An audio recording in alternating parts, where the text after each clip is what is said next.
of days, my trust is in you. I am that I am, God. My trust is in you. Lily of the valley, my trust is in you. Emmanuel, oyira ewokele bom ne kapopoya. Ole bo novio aposubola moba me prophétisena yeya. Et actuellement il est synagogue temple Emmanuel de Dagibani Banji. Alors que on le bombe kapopoya me a nous que pas vraiment tourner wa kodiwe gamia basu. Lemia so était so idée à godo. Ya quel petit peu mal pour le fou gamia basu. Lemia jolé 2018 aïe 2019. Alors que on le bombe kapopoya nya quand que les mal pour na wa yime. Dès que on l'a jrado l'école a se préparé dès que on l'a jrado be on piamia nous ko le job et que on voit ma ba joko et nous ko passer dans le pays on voit ma ba joko le pays yan l'école a jrado le bon mais on temps et vieux et soro l'équipe là où et fa les mino piamia mais ça me la ko alors les bon be jomia 31 et ni kekede qui est le relié PMF et le relié Behowa Bakudo et Payé. Nous tu veux les Djinjinawa et tout banque là et une purification. Fini que connaît le pomme le 50e. On l'a les bénin somme 51. On l'a dit qu'il faut et Dji. On l'a réduit en poudre. Et on l'a encore remis correcti. Voilà, nous sommes 51 correcti. Les déménoirs, les correcti voient, on l'a encore aussi, mais et on l'a encore en lit. À bien purification, mais il y a donc on est à 2019 et il est peu que les yenti, que y a les yanyame, alors manyame, les déjou, les atépo, titi, mais toi. Alors les déménoirs, on est car tu n'avais on est vraiment purifié. Elle a permettre de nous pour les gens d'être des problèmes, pauvreté, des problèmes, déception, des problèmes, échec, des problèmes, pas gagner ton médico. Alors, donc, vous n'avez pas, nous qui avons été pour nous avoir 31 qui est banaya. Les gens ont synagogue, les TPA, les gens ont filles, les gens ont donné un messiah d'État. 31 qui a pour 17 heures pile, au peu de joie, et au quel pont, fini comme le connaît. On les Ghana, on les Bénin, on les voté, on a fini de peu qu'on les yo les 5 ans quoi. Au challenge over 31 il y a bientôt pour les synagogues. Et pas à Médiano, et paye à Médiano. Et il y a un cas de dire aussi à nous que les plaies la probable de la tente. Les 31 il y a les gens ont tombé à coup de maman Kevi. Maou y a pour pona, y a betona et paye à Méa. Mais dès que nous l'avons passé à Tony, et les débats, là, nous vivons la pauvreté. Alors, les 31 les ans, les gens ont sont pour nous et gagner nanti. Fini que y ait gaoulé, que sinon nous les. Djomoku, que ni t'envoie au la siwa, les trois combats. Déjà pour les 5 ans, il y a fait on les a préparé, maman qui vit, et ni porte-monnaie.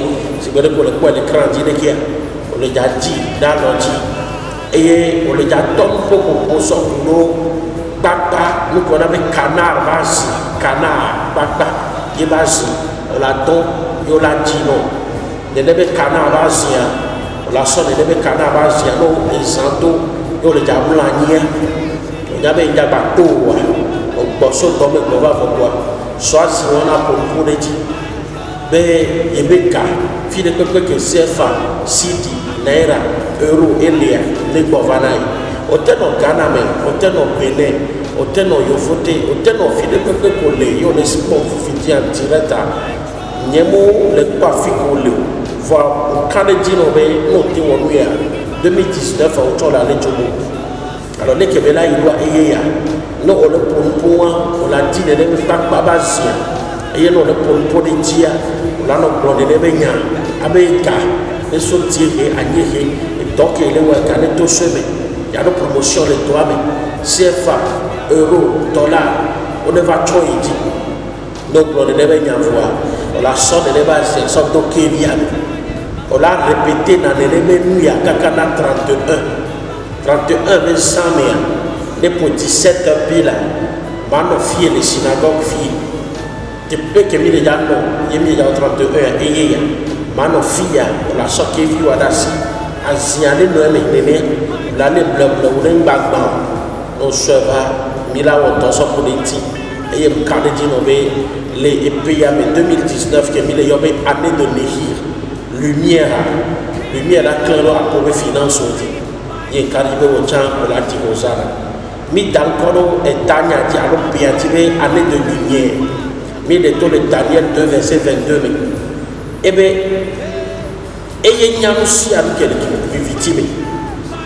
et quelqu'un il est pas coudé Daniel 2 verset 22 et bien il y a un Dieu dans les cieux qui révèle les choses cachées Maoulé le typo tout me qui est dans nous Sofia et il y a aussi avec les victimes et quelqu'un il est pas coudé quelqu'un qui est pas coudé a eu on a les problèmes de nehir on garde dit avec quelqu'un est là non pas coudé au champ alors il est préparé fin d'année à 31 les défis pour mon message et actuellement il est en purification il est en purification et un carrétime et puis quand il y a boîte qui est on les images à dire une boîte qui est et gelée on regarde des éléments qui sont encore aussi mais on les voté on les Italie on les Américains il y a la le numéro qu'on s'affiche et on la sort boîte moi à son nom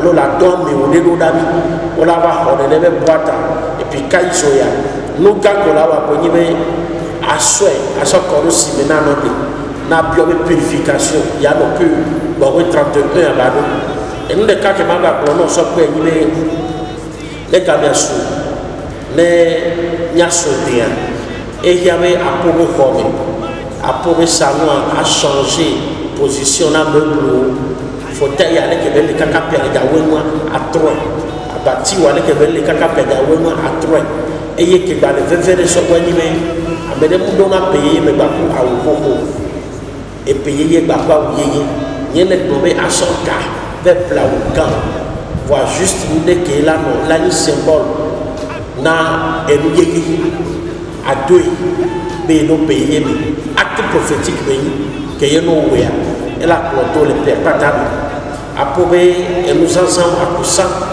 et Didier Fiela aux 5 ans et il y avait à renouveler nous bon là à pour baromé à pour dorvewa nous qui confiance en eux on l'a pas à ouénia et il y a carrière petit nous la lito on l'a dit manioc mais à manioc ba makba on l'a tout cuit et les mêmes manioc ba makba nous tout cuit on l'a mis au dorvewa on t'entend le gagner et vieux au journal au cas de dire mais nous si avec les passados elle a tenté et on l'a sauvé là de pays en 2019 année de nehir et carrément il y a beaucoup de miladi osana 31 au pro la ficolia mia dogo les synagogues les TPA maintenant TPA mon ba mola no mia dogo et il y a carrément ma femme nous qui les joie mola de faire miracle a signé l'aventure on tient là toi il y a carrément au ton la gobe et benyonai mo yiro la ficolia au to gbera be jibu do nito et yesu na so to be comme